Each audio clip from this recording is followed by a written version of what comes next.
All right, he's my buddy from the NFL Network, one of the best analysts of talent in the game today, certainly one on television. And fresh off of the Raiders making it 1-0 throughout the entire AFC West, that includes the Chargers, whose games that he calls locally on the radio at Move the Sticks from NFL Network. Daniel Jeremiah, how are you, DJ? I'm good, man. I feel like I'm exhausted, Rich, from watching a game that I really wasn't, not invested in. I don't work for either of those teams, Yes. but that wasn't as exhausting a football game as I think I've ever seen. You know what, DJ? I led the show this way, and I'll just say to you, it was literally like going to Vegas. It was literally like a trip like going to Vegas. You know, I can tell you this, and obviously in another life before I started working for the NFL Media Group. But I have never taken a penny out of Las Vegas, and they've taken quite a few from me. So that's not my Vegas experience. No, I know. I feel hungover today, literally. So, what is your takeaway from the Monday night Week 1 finale, Daniel? My first takeaway, big picture, is just how the NFL is king. I mean, how great was that? It was just you never know. It's so unpredictable. It's so fun. Yes. I think the other takeaways, the Ravens, with all the injuries, to go on the road, and having worked there and just kind of know the toughness mantra that they have. When it was at the inches away from winning the game for the Raiders, and they've already Lamar's already shook hands and congratulated the Raiders on winning, and then they go back out on the field, and I think most people would say it's a foregone conclusion. It's quarterback sneak once or twice, game's over. And I'm sitting here going, they don't cave. They do not cave. And sure enough, they stunt the line, and then they get a false start and back it up that ends up being a turnover. So from the Ravens side of things, very impressive to fight the way that they fought in that game. And then from the Raiders standpoint, they've needed a pass rush forever, and I think with a healthy Max Crosby and a healthy Yannick Ngakoue, that's the best Raiders pass rush we've seen in quite some time, which is very encouraging, especially when you consider the division in which they play. And then a couple of our buddy Mayock's decisions late that a lot of people were questioning because they were remaking a roster, replacing some of his picks of recent years with veterans. KJ Wright with a huge fourth down stop. Perriman made a nice play that was big in the second half of the game. Abram made that hit on Mark Andrews that knocked the ball loose in overtime. It would have been a first down if he didn't do that. And then the next play was a fumble. And then all of a sudden the game's over. And I'm wondering what our buddy, you think he's thinking this morning. He was on the show last week saying that he would be next to us next year if they didn't get some wins. What do you think the roster and Mayock and the takeaway from last night looked like, just first blush? Mike would never say anything, but I think it's kind of like there's more that meets the eye here, And one of the things I don't think people talked about, and you have, this guy's inactive, this guy's no longer on the roster. Anytime you bring in a new defensive coordinator who has a new defensive scheme, things change because you're drafting for what you do and you're signing free agents for what you do. Well, that all changed. And it's no coincidence. You mentioned KJ Wright. Guess what? He played for Gus Bradley. So that makes sense for him. Denzel Perryman played for Gus Bradley. So you're trying to bring in players via the draft or free agency that fit what you do schematically and coaching-wise. And so that happens a lot around the league with different players when you get coaching changes, that some guys just don't fit as well as others. So that's your job. Your job's not to make yourself, your record look great in terms of who you've brought in and how much you've paid guys. Your job is to try and put the best guys on the field to win games. And so that's what they did. I know they got a lot of heat for it, but they're 1-0. What do you make of Cleveland Ferrell being a healthy scratch, 4th overall from just a few years ago?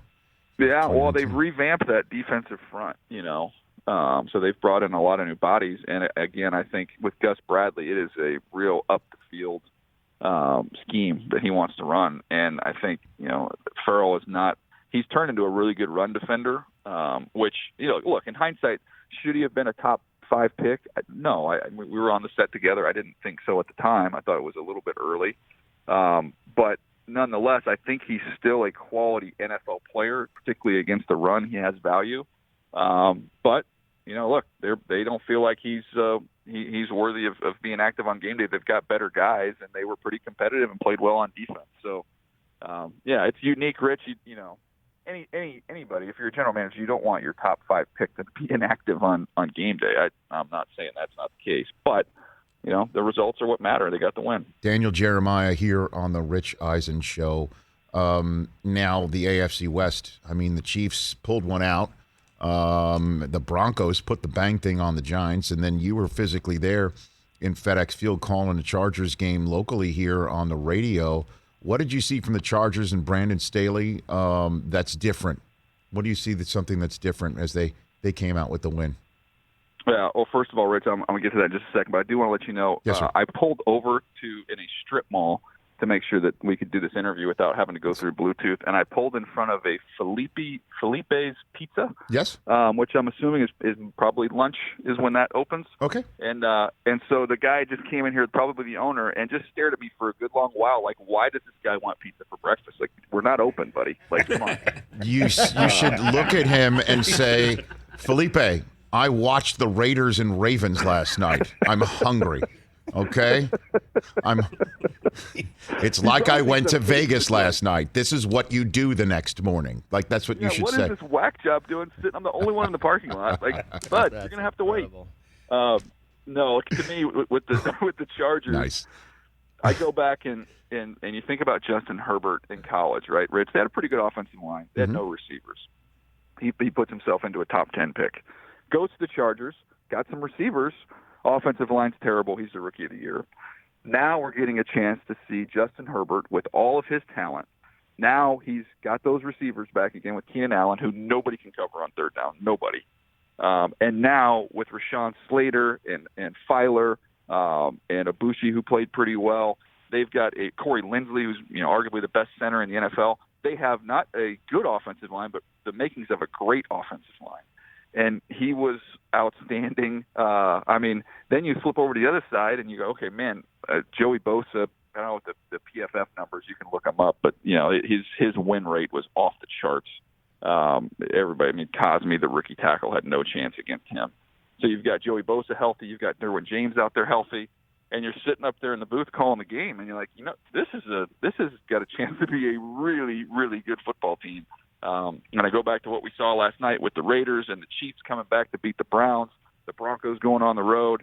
The football on the West Coast right now, yep. AFC West, NFC West, is perfect. Darn good. It's perfect. It's unblemished. And what you just said about Justin Herbert and how he's in the second year and what a difference that makes because of what he went through last year. And obviously when a quarterback gets thrown into the mix like Herbert did last year, you don't see an offensive Rookie of the Year campaign coming. But it happens in the NFL, obviously. Mm-hmm. It's rare, but it happens. Isn't that a cautionary tale for Matt Nagy in Chicago? Throw your guy in, right? Just do it. Why not? Because you can obviously reap the benefits later on next year. Start the clock now. And I understand that their line isn't terrific, but the Chargers line last year wasn't all pro across the board. So go ahead and do it, right? Or am I wrong? Please tell me. No, you're right. This is a Chargers line that tells you what Tom Telesco thought of it. They have, 4 new starters along that offensive line for Justin Herbert's second season. So, but Justin Herbert, with his athleticism, was able to get away from some pressure. They were able to move him around, and he was one of the best, third down players in the entire league. He was phenomenal last year. So, Justin Fields, to me, I look at it, Rich, and we've talked a little bit about it, but to me, are you mentally and physically tough enough for what's to come playing behind a bad offensive line? And I think he is. I think he's both. And I think he'll give you some creativity to be able to cover up some of those blemishes up front. And I want to get he's going to make mistakes. Justin Herbert made mistakes. I want to get those mistakes over with as fast as you can because I can tell you, firsthand, having seen it, Justin Herbert, as great as he was, Rookie of the Year last year, this year he is on another level. I saw it going out to training camp. I've seen it in the first game against a really good Washington defense. So let's give him those valuable reps, that valuable experience, so you can get this thing turned around quicker. To me, it makes all the sense in the world, and it's encouraging that at least they sprinkled him in that game. So he's getting his feet wet a little bit, and maybe that's the thought process. Kind of gradually get him in there. But, man, I sure hope it's sooner than later. Daniel Jeremiah here on the Rich Eisen Show. looking at whatever film you were able to about the rookie quarterbacks from Week 1, what's your takeaway from what you saw? Oh, by the way, you can get a 10-inch cheese pizza, spaghetti, lasagna, fresh salad, and Italian bread for only $24.95. Yes, we'll take one. Daniel DJ. Jeremiah. We'll take one. Okay, very good. You're making me hungry throughout this conversation. I know it's early in the morning here, but it's 5 o'clock somewhere. Okay. The rookie quarterbacks, Rich. Yes. Mac Jones was outstanding. I wrote down when I watched the tape, I just wrote down conviction. And I was talking to Orlovsky about this on the phone yesterday. And I said, Daniel, there's a difference between guys who, young players who think, I think this is where this should go, versus guys who know where this should go. And you just kind of know it when you see it. And he just has command and confidence and knows exactly where the ball's supposed to go. So some people say, well, they didn't really push the ball down the field. And I'm like, yeah, you know what? You can only pass the test that they need you. That's what they asked him to do. And he did it really, really well. So that was encouraging to me. You couldn't find a better fit for the Patriots than Mac Jones. So that was that one. When you look at Trevor Lawrence, the ceiling is so high, and there's some good in there, no doubt. But just no rhythm. He had a couple forced turnovers.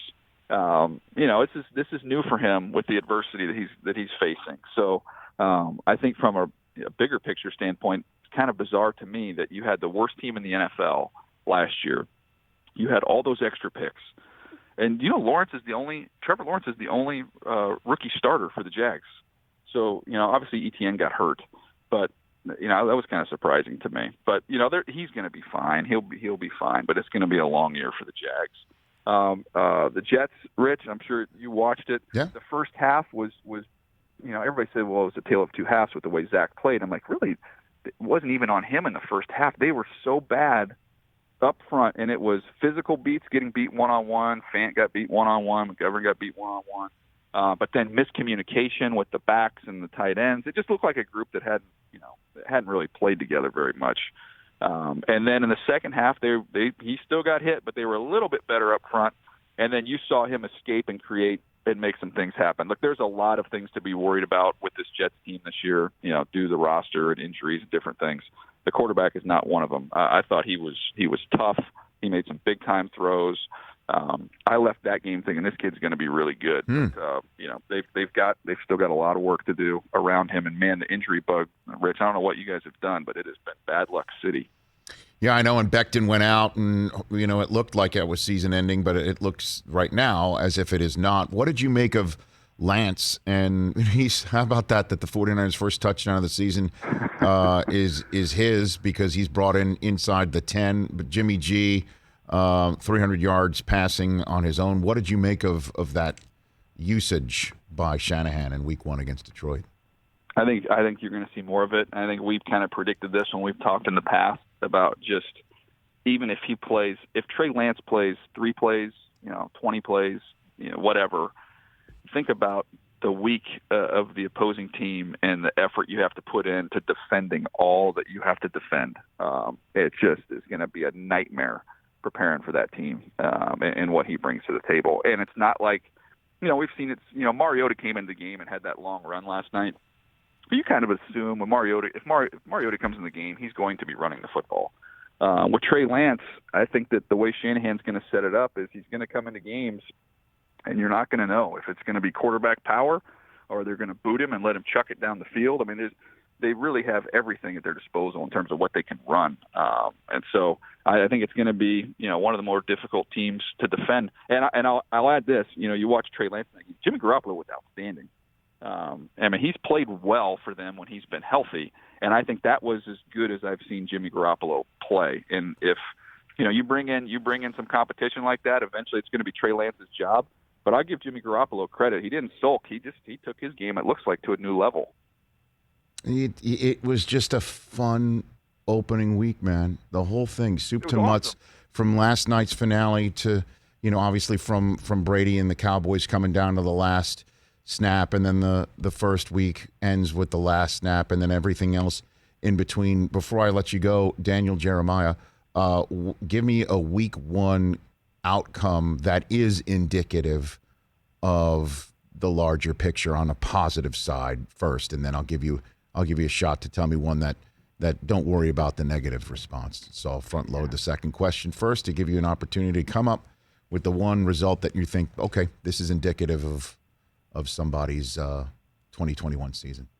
Well, last year I was on the Kyler Murray as an MVP candidate express, and he came out the gates and was playing outstanding, and then he got hurt in the second half of the season and wasn't quite the same guy.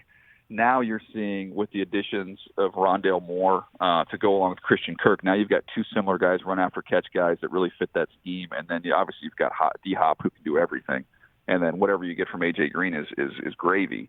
But man, if he stays healthy, that's an explosive, dynamic offense. I mean, they put it on the Tennessee Titans in that game. So that to me was one of those. Maybe we were just a year early on the Kyler Murray MVP talk. So then, but that was a positive outcome. Okay, and then which one? I guess somebody who got wiped out or beaten, and you tell the fan base. I guess RELAX, and that's not leading you to Green Bay, but you can choose them. Obviously, Tennessee. The Browns, had a troubling end of a game that was otherwise terrific. You want to give me one on that front? Buffalo? Yeah, the Browns are going to be fine. I mean, they would love to have finished that game and won that game, but roster-wise, they are loaded. They have talent everywhere, and Baker's not. I don't think Baker's great, but he's really good, and really good quarterback play with the rest of the talent that they have. I mean, that's as good a team as they're going to play all year with the Chiefs. So the Browns are going to win a boatload of games. All right, DJ. Appreciate the time. Thank you. Move the Sticks comes out today. You and Bucky, you're about to tape it? That'll be out today. And I don't want to lead you astray, Rich. The $24.95 price is dine-in only. Okay. All right. So we've got to physically go there. Send us pin your GPS for us so we'll know. And say hi to Felipe for me, okay? I will. Thanks, right. Daniel Jeremiah, everybody. That's a professional pulling over to avoid the Bluetooth and a spotty cell service, and then eventually finding a gem of fine cuisine in the same process while calling into the Rich Eisen Show. Hey, you watched all the way to the end. Thanks for that. Watch more right here.